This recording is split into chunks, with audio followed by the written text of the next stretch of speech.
sa Vitaliano Agan Coliseum ang bakbakan ng mga local boxers sa El Puño, Zamboangueño.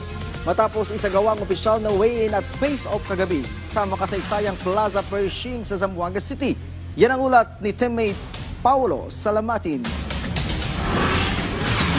Pinangunahan ni Tokyo Olympic bronze medalist at 5-time Southeast Asian Games gold medalist sa Siomir Marcial ang opisyal na weigh-in at face-off ng mga lalahok sa El Puño, Zamboangueño sa ginanap na final press conference kagabi sa historic Plaza Pershing sa Zamboanga City. Bahagi ang nasabing boxing event ng pagdiriwang ng Dia de Zamboanga. Tampok dito ang double headliner sa sina Philippine flyweight champion Albert Francisco at Filipino knockout artist na si Weljon Mindoro na magsisilbing main at co-main event ng gabi. Makakaharap ni Francisco ang veteranong si Robert Paradero habang makakasagupa naman ni Mindoro ang Indonesian fighter at veteran boxer na si Willem Rake sa isang 8-round non-title bout.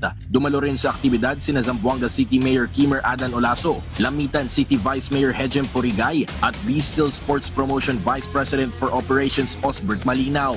Tampok din sa magaganap na boxing slugfest ang mga pambansang boksingero na sina Tokyo Olympic silver medalist Carlo Paalam, J. Brian Baricuatro, Jun Milardo Ogaire at John Wayne Visera. Matagal ko po na talaga itong gusto magkaroon ng boxing promotion dito sa Zamboanga. Hindi dahil po na gusto ko magkaroon ng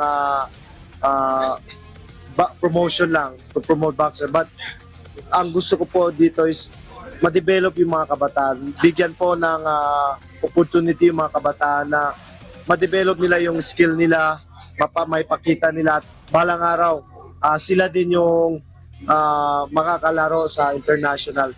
Ibinahagi naman ni Paalam na ito'y magsisilbing inspirasyon para sa mga aspiring boxers sa Zamboanga kung saan ipapakita nila umano kung papaano lumaban sa loob ng ring ang mga pambansang boksingero. Ito po, I'm so excited po to kasi sobrang saya ko rin na pinupunta ako ni Yumer. Salamat din po ng San Marcos sa Team Philippines. Itong laban namin, sobrang ganda to. Laban talaga namin ni Torboy. So, papakita ko talaga yung training namin. So, experience. Sobrang ganda ng laban na to. Excited yung mga Zamboangueño dito manood sa amin. Hindi lang sa amin, sa lahat ng lalaban dito sa Zamboanga. Nagbigay din ng pahayag ang alkalde ng lungsod ng Zamboanga na si Kimmer Olaso patungkol sa may tutulong ng mga ganitong klaseng event sa kanilang lugar. To tell you honestly, this can boost a lot in sport tourism. Number one, we have our former gold medalist from the Olympic, Dylan Diaz, and a lot may mga nag-gold na rin from Zamboanga City weightlifting, no? Sila Macrohon, then sila si Cheska. So they produce a lot of things for Zamboanga. Sabi ko, why not maintain this for the student, for the young ones? So one day they can come up and they can climb and they can be more better. Kulang lang yung support ng gobyerno. Kaya sabi ko, in my administration, I'm really looking forward supporting the athletes, young athletes. Gusto ko talagang umahon sila.